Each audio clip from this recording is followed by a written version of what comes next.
Gjesti dhe Rozana, të dy të buzëqeshur dhe në humor të mirë, vendosin të bëjnë një lojë për të ngacmuar Gertën. Ata ulen pranë saj në divan dhe nisin të këndojnë një këngë provokuese, duke e parë herë pas here me ironi.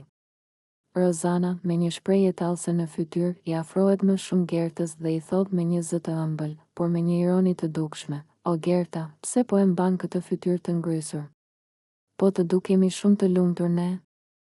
Gjesti, nga ana tjetër, e imiton zërin e saj dhe bën sikur flet si ajo, duke e bërë Rozanën të shpërthejë në të qeshura. Ata vazhdojnë të luajnë me situatën, duke kënduar me zë të lartë dhe duke krijuar një atmosferë edhe më të sikletshme për Gertën.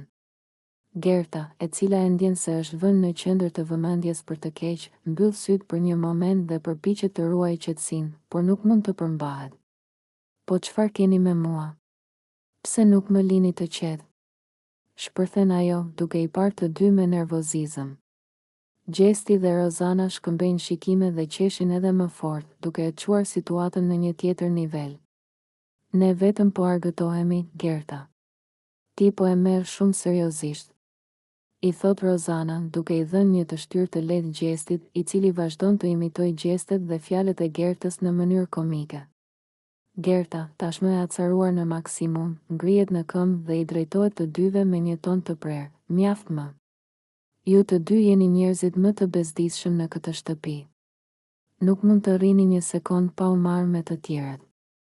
Gjesti, duke mos e humbur asnjë moment për të vazhduar lojën e tij, bën një fytyrë të habitur dhe shtiret sikur është i shokuar nga reagimi i saj. Na u mërzit Gerta. Kush do ta qetësoj tani?"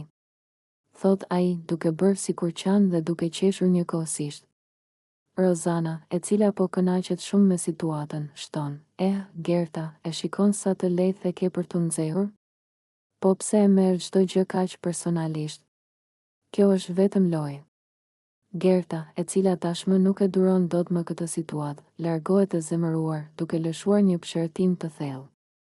Gjesti dhe Rozana, duke parë se si ja dolën ta çmendin, fillojnë të qeshin edhe më shumë dhe vijojnë të këndojnë, duke vazhduar lojën e tyre dhe duke shijuar momentin e tyre të triumfit.